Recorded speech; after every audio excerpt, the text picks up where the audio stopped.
Bonjour à tous, je me présente, Audrey Lucas, consultante environnement chez Airbus Protect. Bonjour à tous, donc je suis Reda Yahish, je dirige les activités cyber au sein de l'Institut de recherche technologique Systemix. Et aujourd'hui, avec Audrey, on est venu vous parler d'un sujet assez important et critique, sur la base d'un projet d'innovation, de deux projets d'innovation, en partenariat avec plusieurs partenaires, dont Réseau de transport d'électricité de France, Total Energy, AFNIC, TechLeap. Et la réflexion, c'est de vouloir proposer une vision alternative, audacieuse, du SOC de demain. Cette vision se base a été alignée, même si elle est alternative et contraste avec ce que vous allez peut-être voir et entendre à l'extérieur, c'est-à-dire plus de moyens, plus de ressources, plus d'IA. La vision voudrait éventuellement être alignée avec l'édito du FIC de cette année, qui nous pousse à réfléchir à comment réduire notre dépendance vis-à-vis des ressources, et notamment dans un contexte géopolitique assez compliqué. La dépendance des ressources nous pose beaucoup de problèmes, et la dépendance des ressources passe aussi par la maîtrise des ressources, et c'est un peu l'idée du sujet de cette présentation.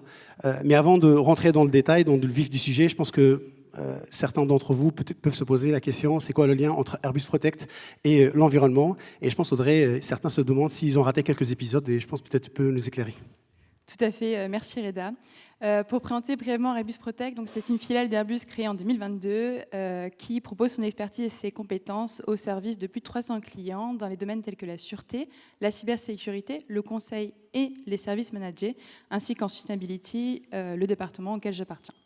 En parlant de sustainability et donc de durabilité en français, on connaît le constat environnemental et sans appel, nos activités sont le moteur principal du changement climatique.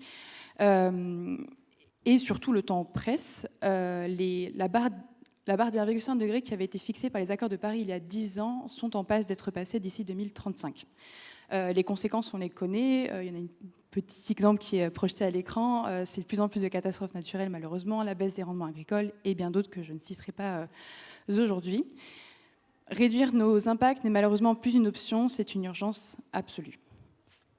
Tout à fait, Audrey. Et je pense qu'on est tous des humains et on a tous conscience de cette urgence climatique. Et je pense que dans l'âme de tout expert cyber, il y a un héros qui se cache parce qu'on se pense héros dans le sens de la protection du monde numérique. Et je pense que par extension, on pourrait aussi se projeter sur la protection de notre planète. Néanmoins, je voulais aussi attirer ton attention sur le fait que la menace s'accentue, donc dans un contexte géopolitique très complexe. Je pense que je n'ai pas besoin de vous le dire, il faut allumer la télé.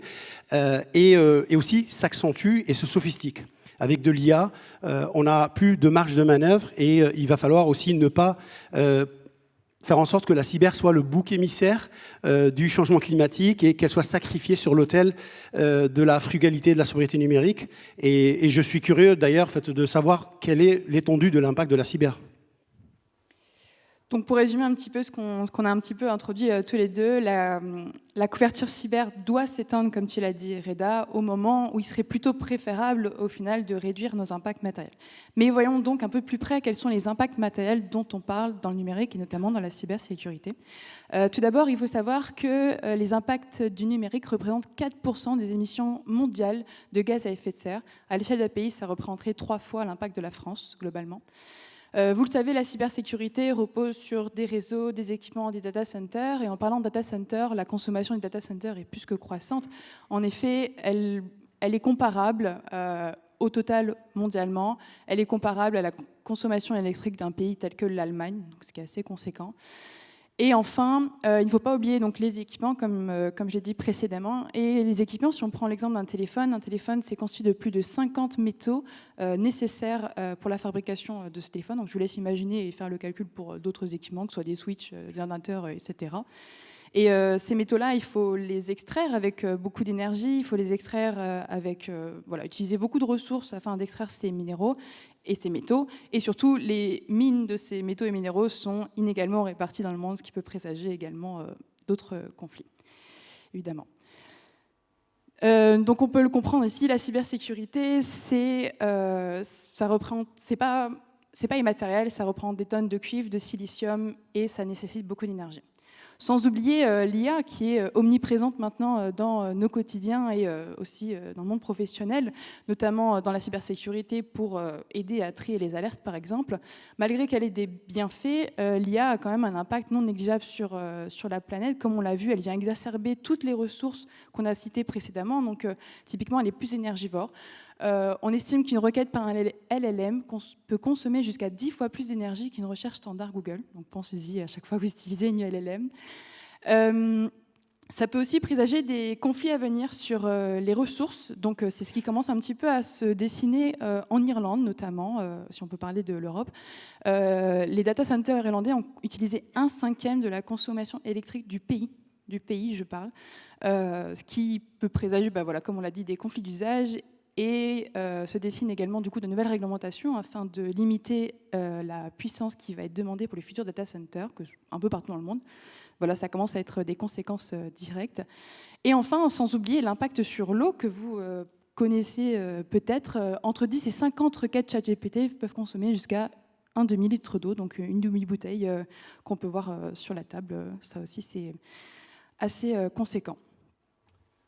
Entendu. Donc, ce que je comprends bien, c'est que tu es en train de me dire que moi qui ai cru que les RSSI exagéraient quand ils se plaignaient de manque de ressources, là, c'est juste, on est en train de dire qu'ils étaient peut-être en avance sur leur temps.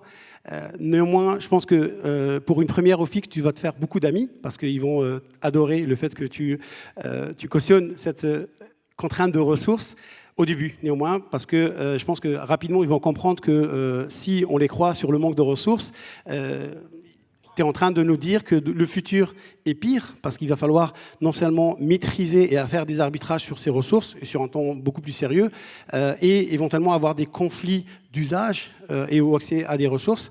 Et moi, je pense que ça fait partie de la philosophie des RSSI parce qu'ils sont formés et c'est leur quotidien, à gérer l'équilibre entre la menace, le risque et les ressources. Néanmoins, là, on ne parle plus de ressources en termes de ressources financières, ressources humaines ou accès à des infrastructures. Là, on parle de ressources physiques liées à la planète qui sont très limitées. Et je pense que pour ça, ils ne sont pas prêts. Donc il va falloir non seulement faire des choix et faire des arbitrages, mais il va falloir aussi éventuellement qu'ils montent en capacité de renonciation à des capacités qui sont accessibles mais qu'il ne va pas falloir utiliser éventuellement pour rester dans une enveloppe maîtrisée.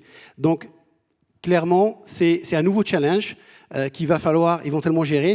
Ils ne sont pas prêts et mon questionnement c'est: est-ce qu'on va devoir se conformer? Et j'imagine derrière qu'il va y avoir peut-être une réglementation, parce que je pense que les gens ne changent pas naturellement, il va falloir les contraindre, donc rassure-nous. Tout à fait, Reda. La réglementation, c'est le mot. Donc, regardons un petit peu de plus près les réglementations qui prennent en compte donc, ces risques que tu viens d'évoquer. Donc, les réglementations, on commence à le savoir, c'est des moteurs du changement et ça permet de faire des incitations un peu diverses et variées. Côté environnement, nous, on peut citer la CSRD, que vous connaissez peut-être pas, Corporate Sustainable Reporting Directive, qui est au niveau européen. Malgré les changements plutôt récents, parce que c'est en train d'évoluer et c'est pas encore fixé, elle impose toujours aux grands groupes de faire des publications annuelles et publiques de leurs indicateurs environnementaux, sociaux et gouvernance. Donc, ces obligations de publication vont avoir un impact notamment sur les contrats d'achat, parce que du coup, plus l'impact carbone est élevé et vient nourrir du coup une partie du scope des grands groupes lorsqu'ils achètent quelque chose, plus ils vont essayer de le réduire et ajouter à ce moment-là, du coup, sur les contrats d'achat et lors des appels d'offres, ils vont être plus regardants sur l'indicateur environnemental. Donc ça, c'est la conséquence directe de la CSRD qui, à la base, du coup, incite les grandes entreprises à essayer de réduire à terme leur impact carbone. Et du coup, ça va passer par des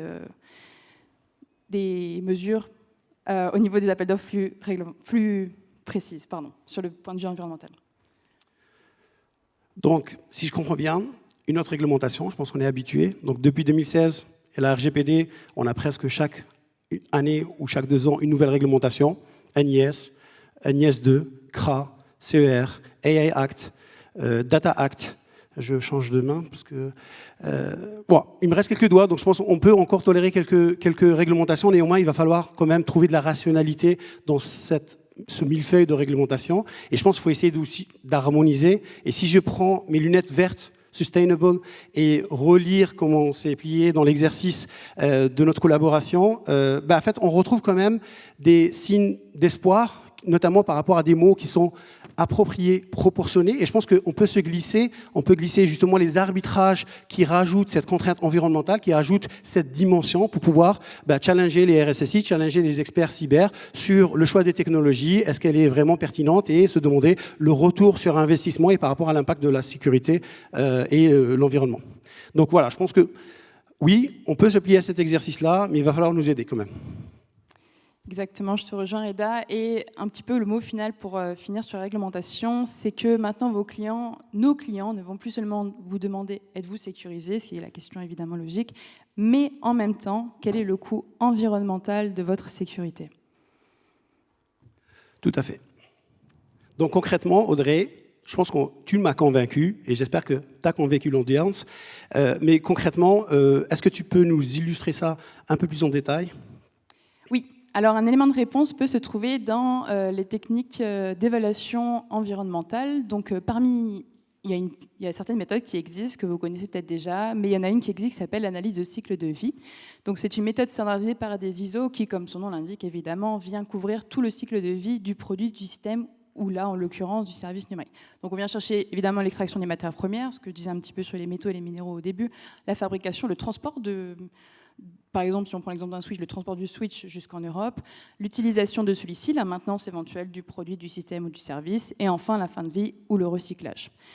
La particularité de cette méthode, celle-ci, c'est qu'elle ne se concentre pas sur l'évaluation d'un seul critère, comme on connaît par exemple pour le bilan carbone et le kilogramme équivalent CO2. Elle vient calculer du coup d'autres critères, c'est ce qu'on appelle une méthode multicritère. Donc là, je vous mets à l'écran plusieurs critères, là il y en a 16, c'est une méthode européenne qui a quantifié donc 16 critères. Et en fait, l'intérêt de la méthode, c'est qu'elle ne vient pas uniquement regarder l'impact sur le changement climatique, comme on connaît tous, qui est donc une urgence, mais également d'autres impacts, typiquement les impacts sur la santé humaine avec les particules fines. Donc là, en haut, on retrouve donc l'impact sur le changement climatique, comme je vous l'ai dit, ça c'est plutôt commun sur le coût au bilan carbone. On retrouve aussi l'exposition aux radiations ionisantes, mais également du coup l'amenuisement des ressources mondiales en minéraux et matériaux. Voilà, donc c'est vraiment un point de vue très global qui est pris par la CV afin de ne pas regarder que les impacts sur le changement climatique, mais d'être vraiment holistique. D'accord, je vois, donc je comprends le cycle de vie, je vois les différents critères. Moi, j'étais resté sur la consommation électrique et honnêtement, je débranchais les équipements le soir, mais je pense que ça ne suffit pas. Donc, c'est plus clair, mais est-ce que tu peux nous illustrer à travers un exemple? Parce que je pense que c'est avec l'exemple, moi personnellement, c'est avec l'exemple que je comprends. Et on voit à l'extérieur, tout le monde nous parle d'IA. Donc, on a de l'IA sur toute la chaîne de valeur cyber. Et voilà, est-ce que tu peux utiliser l'IA pour illustrer ce que tu nous présentes là? Oui, tout à fait, Reda. Alors d'abord, on va venir un tout petit peu spécifier le périmètre sur l'IA. On va prendre le cas uniquement de l'entraînement de l'IA, parce qu'on ne peut pas se focus sur tout ce qui est possible avec l'IA. Donc prenons en compte qu'on vient entraîner une IA pendant un certain nombre d'heures, X heures, dans un lieu donné. Alors à ce moment-là, il faut qu'on se rapporte aux équipements physiques sur lesquels tourne l'IA. Donc là, en l'occurrence, c'est un GPU NVIDIA dont la référence est projetée à l'écran.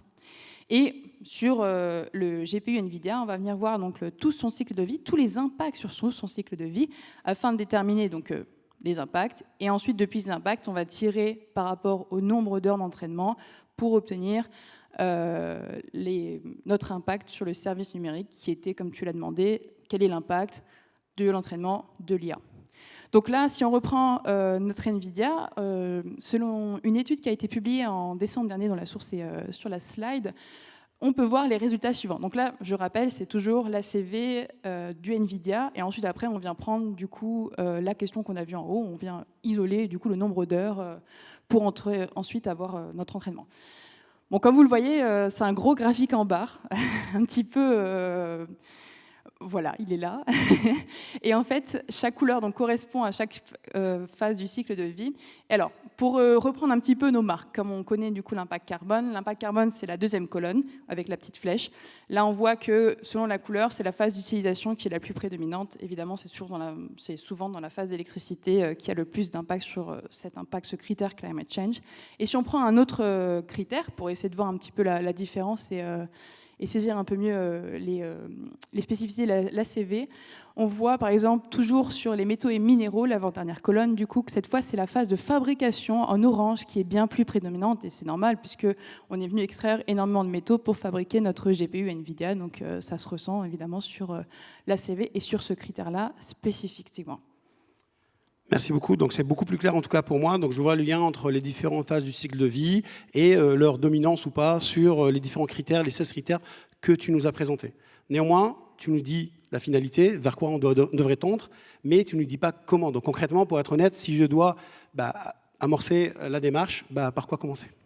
Tout à fait, démystifions ça tout de suite. Donc voici la méthode qu'on doit employer afin d'obtenir notre graphique en barre sur le périmètre qu'on a défini. Déjà, on va définir notre périmètre de l'étude. Ici, on l'avait vu pour l'exemple de l'IA, c'était combien ça nous coûterait environnementalement d'entraîner une IA sur 57 millions d'heures à Paris, par exemple. Donc, comme pour l'IA, la deuxième étape, c'était de se renseigner quel est l'actif physique, l'équipement physique sur lequel vient tourner donc, notre service numérique. Et on affine aussi également d'autres flux qui peuvent être impliqués. Là, on a évidemment réduit pour l'exemple, mais on peut avoir d'autres flux et d'autres hypothèses qui peuvent venir donc, enrichir notre inventaire. La phase 2, c'est vraiment la phase d'inventaire. Ensuite, une fois qu'on a notre inventaire complet, on vient insérer ces données-là dans un outil dédié. Il en existe plusieurs, des outils dédiés qui nous permettent justement de transformer les données en impact environnemental avec les bonnes bases de données associées. Ensuite, on arrive à la phase d'analyse des résultats. Là, c'est le moment où on analyse du coup le graphique en barre qu'on a vu juste avant sur l'impact de l'IA. Et à terme, l'idée, c'est de définir des pistes de réduction sur le système, le produit, et là, en l'occurrence, sur notre service numérique. Merci. Donc, concrètement, tu voudrais que je m'approprie la méthodologie et que j'essaie de me projeter sur les activités. Reda, comment est-ce que tu verrais ça dans la cybersécurité? Ok. Bon, je vais être honnête et peut-être calmer tes ardeurs. La cyber, c'est très large et très compliqué, donc on ne va pas pouvoir faire tout le périmètre de la cyber. Donc on a promis à l'audience de parler du SOC et on va se focaliser sur les opérations cyber. Et le SOC, pour moi, c'est le point, enfin, en tout cas l'activité où se cristallisent justement les tensions en termes d'utilisation de ressources. C'est là où on a des flux internes, des flux externes, et il va falloir aussi avoir cette capacité de réaction, et là où les KPI prennent leur sens. Donc, je t'avoue que ce n'est pas les outils qui nous posent problème, c'est plutôt notre capacité éventuellement à comprendre les flux du SOC et surtout de les maîtriser et de pouvoir, c'est pas compliqué, c'est complexe. Donc, qui dit complexe, ça veut dire que c'est plusieurs intervenants, plusieurs sources de données et je n'ai pas la certitude de pouvoir faire une image précise de l'empreinte, en tout cas l'impact d'un SOC. Et je vais essayer de t'expliquer à travers quelques exemples pourquoi c'est compliqué.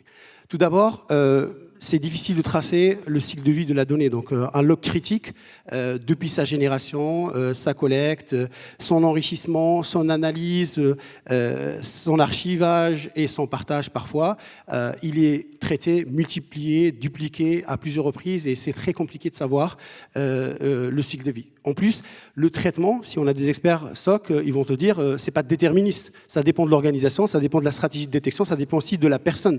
Il y a des gens qui sont très aware, donc ils sont capables de pouvoir identifier des menaces assez rapidement, et d'autres qui utilisent différents outils. Donc du coup, entre un log critique, un log qu'on va ignorer et un log qu'on va traiter et remédier, il n'y a pas le même cycle de vie.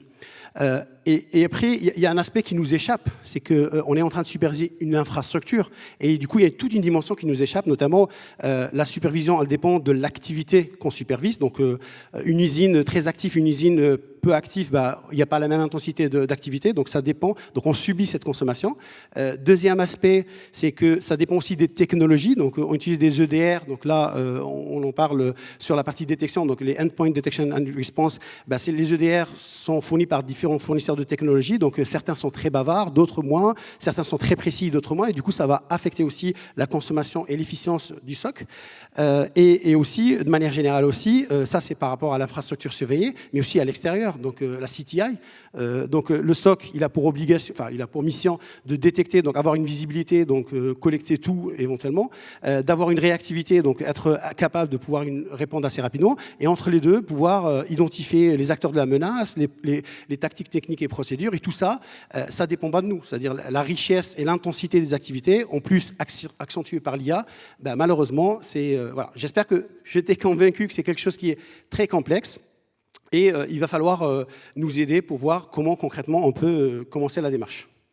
Pas de souci, Reda. Donc, la première étape, comme tu l'imagines sûrement, c'est l'étape de la mesure. Lord Kelvin le disait, si vous ne pouvez pas le mesurer, vous ne pouvez pas l'améliorer. Et c'est exactement la démarche qu'on souhaite lancer en interne afin de répondre aux réglementations et également de s'inscrire dans une démarche de gestion des ressources. Mais pour cela, il nous faut donc mesurer précisément l'impact multicritère, comme je l'ai dit précédemment, du service de SOC que nous fournissons à nos clients.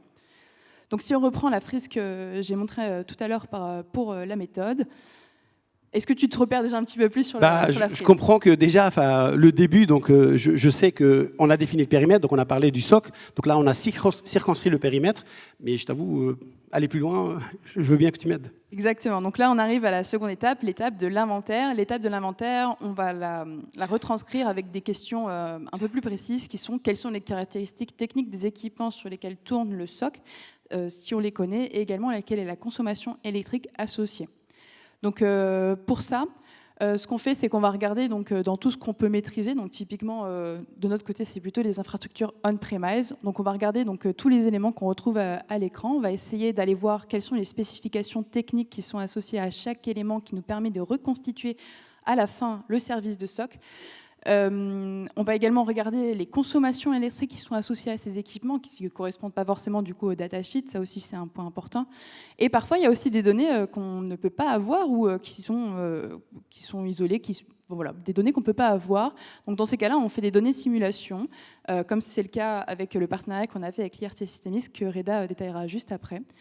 On regarde aussi dans la littérature parce qu'il y a aussi des ACV qui ont été faites sur des services numériques auparavant. Donc on se renseigne dans la littérature, on fait des proxys et à la fin on essaie d'avoir justement tous nos éléments afin de couvrir l'impact des services de SOC sur les architectures on-premise, hybride et cloud. Ça c'est l'objectif au final.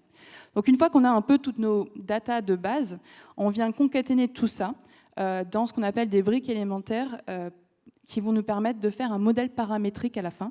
Ça veut dire qu'à la fin, l'objectif qu'on souhaite avoir, c'est pour que pour chaque client, on puisse avoir l'impact précis, l'impact environnemental précis associé au service qu'on lui fournit, donc grâce à ce modèle paramétrique et grâce aux briques élémentaires qui se trouvent du coup entre les données un peu initiales et les résultats de l'ACV qui seront du coup sur mesure.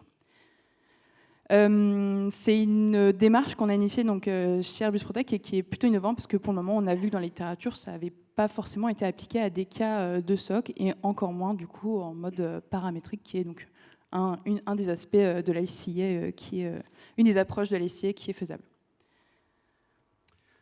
Ok, merci. Donc je suis opérateur d'un SOC, donc je comprends que j'ai besoin de collecter toutes les informations sur toute la chaîne de valeur. Néanmoins, quand on regarde un peu plus précisément, si je fais du SOC manager, l'infra, elle n'est pas entre mes mains et je pense que les équipements actuels ne permettent pas de remonter la consommation électrique, donc il va falloir avoir des données et du coup on va essayer de voir un peu concrètement comment est-ce qu'on a, dans le cadre de ce projet collaboratif d'innovation, comment on a essayé de pallier à cette difficulté, parce que de toute façon, il faut être réaliste, la méthodologie elle est posée, donc Audrey a parlé de l'ISO, donc le standard ISO 41000.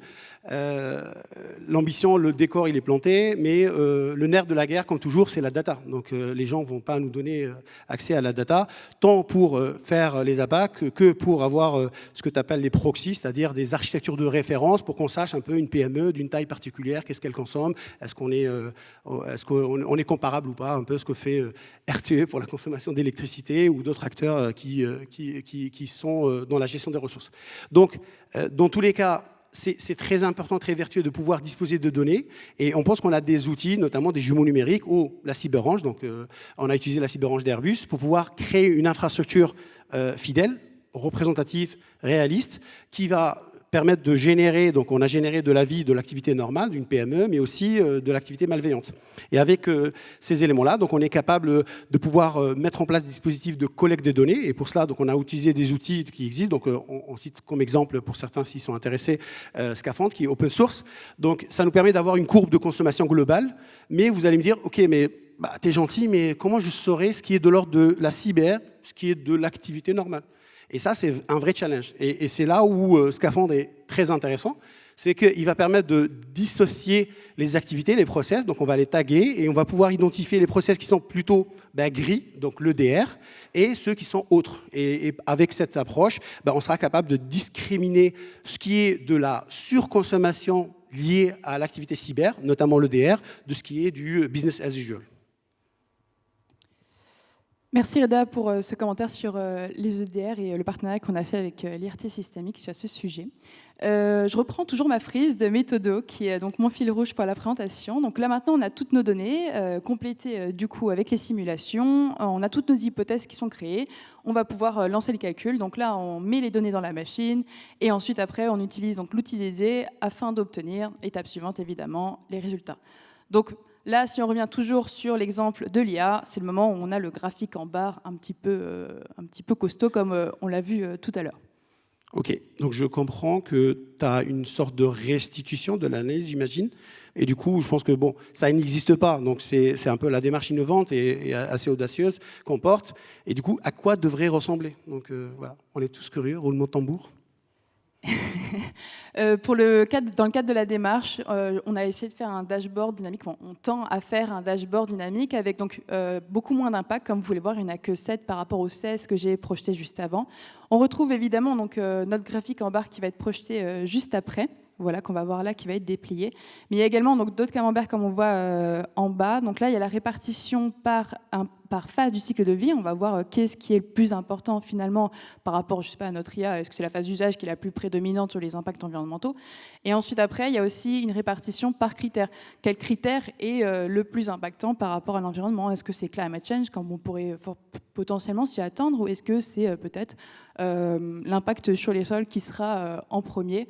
Voilà, c'est le dashboard qui nous permettra de voir et d'identifier un petit peu ces catégories. Youpi, un dashboard. On est familier au dashboard, mais du coup, concrètement, moi je vois un dashboard, ça veut dire qu'on aura des seuils, on aura des indications de est-ce qu'on est bon, on n'est pas bon? Non, je t'arrête tout de suite, il n'y a pas de seuil, ça n'existe pas malheureusement dans l'ICA.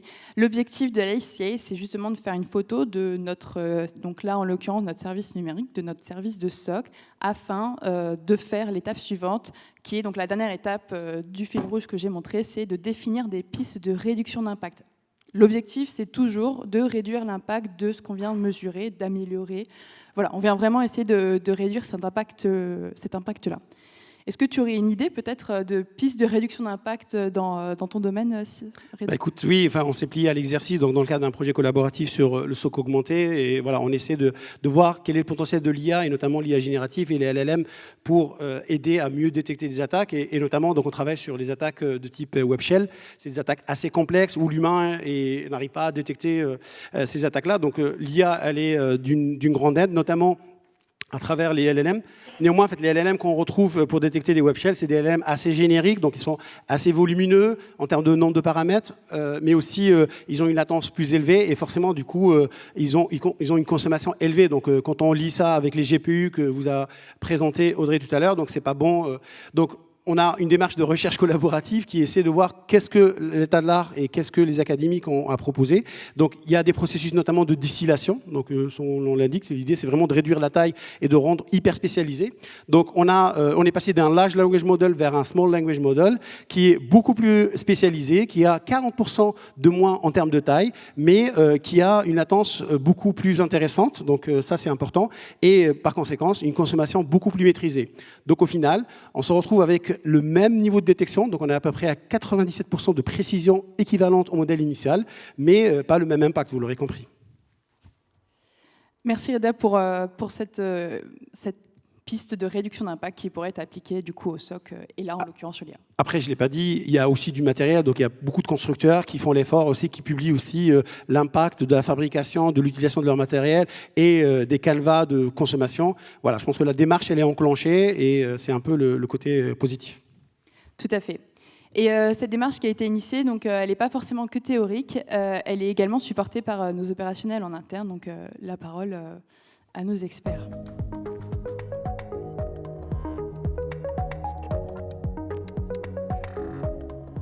Bonjour, je suis analyste CTI chez Airbus Protect depuis 10 ans.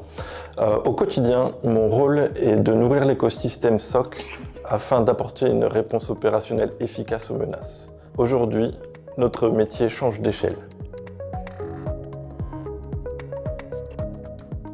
On observe aujourd'hui une tendance majeure. Toujours plus de données, des capacités de calcul démultipliées, la généralisation du cloud et aujourd'hui l'arrivée massive de l'intelligence artificielle, des modèles de langage, des agents autonomes. Cette puissance est indispensable à notre défense, mais elle a aussi un coût invisible, une augmentation drastique de notre impact sur l'environnement. En tant qu'industriel, surveiller les coûts est dans notre ADN. Nous appliquons déjà cette rigueur via le DevOps ou la méthode agile. Aujourd'hui, nous transposons cette logique à nos ambitions de décarbonation. Initialement axés autour de la performance, de la couverture fonctionnelle et du coût, nos critères de sélection évoluent. Notre ambition est désormais de renforcer la gestion de notre empreinte matérielle et énergétique en évaluant nos solutions selon 2 axes. La transparence de la chaîne de valeur vis-à-vis de l'analyse de cycle de vie des produits et l'optimisation de l'efficacité énergétique opérationnelle. Est-il vraiment nécessaire de faire tourner ce modèle d'IA énergivore pour cette tâche précise? Ou peut-on optimiser nos flux de données CTI? L'outil développé a une approche pragmatique. Commencer par diagnostiquer un segment critique, le SOC, afin de comprendre les leviers et d'évaluer les marges de manœuvre. L'objectif final est clair, étendre cette mesure à l'ensemble de l'écosystème cyber. Aligner l'innovation sur l'optimisation des ressources, c'est aussi assurer la pérennité de nos métiers.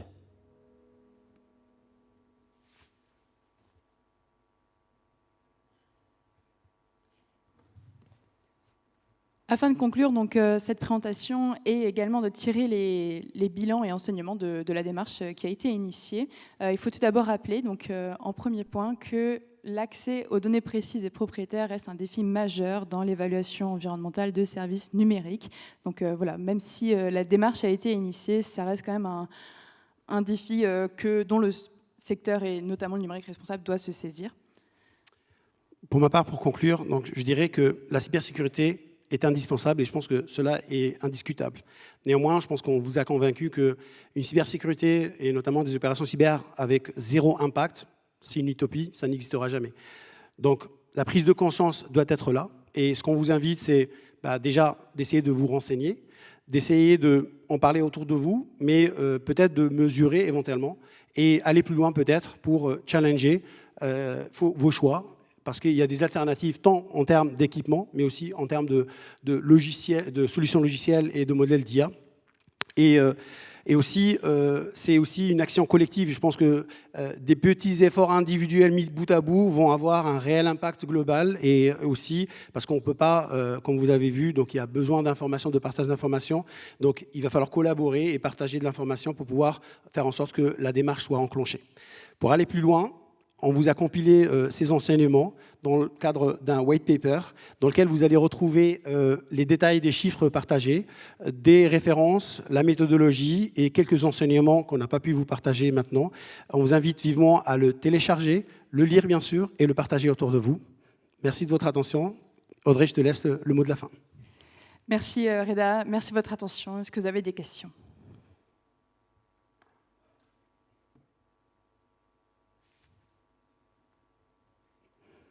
Il n'y a pas d'animateur, donc on va faire l'animateur.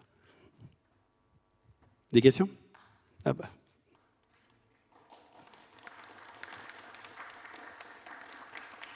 Si. Est-ce que vous avez des questions ? Ah, on a une question là-bas, et après je peux revenir vers toi. Je vais faire passer au micro. C'était ici ? Merci. Pour le sujet alors merci pour la présentation. Pour le sujet des cartes Nvidia, par exemple, est-ce que une des solutions, ça serait pas aussi d'aller à la source et auprès des fabricants en premier lieu, plutôt que d'essayer d'arriver en bout de course et puis trouver des solutions? Alors merci, très bonne question. Il y a récemment, de ce mois-ci ou le mois dernier, nous sommes le 1er avril, le mois dernier, l'ADEME, qui est donc le ministère de la Transition écologique, a financé donc, des études 7 ACV de différentes GPU, dont des Nvidia, mais pas que. Et la solution pour faire l'LCA, comme vous l'avez très bien dit, ça serait d'aller voir à la source et de demander du coup aux fabricants quelles sont du coup les données d'entrée que vous avez, combien de grammes, je sais pas, de tel matériau vous avez besoin. Sauf que c'est des données, comme on l'a dit, malheureusement propriétaires. Et ce qu'ils ont fait donc, dans le rapport de l'ADEME et ce qui est fait dans le numérique responsable depuis quelques années, c'est qu'en fait, on fait du rétro-engineering. Ça veut dire qu'on vient casser la carte globalement, on vient même la pyrolyser et ensuite après faire une spectroscopie pour déterminer quel type de composants se trouve à l'origine à la carte et ensuite remonter du coup aux flux élémentaires qui sont les métaux, le silicium, etc., pour ensuite faire la LCA. Donc pour le moment, c'est des données qui sont très protégées et que les fabricants ne partagent pas. Merci pour la question. D'autres questions? Bon, là, je pense que c'était soit trop clair, soit pas du tout.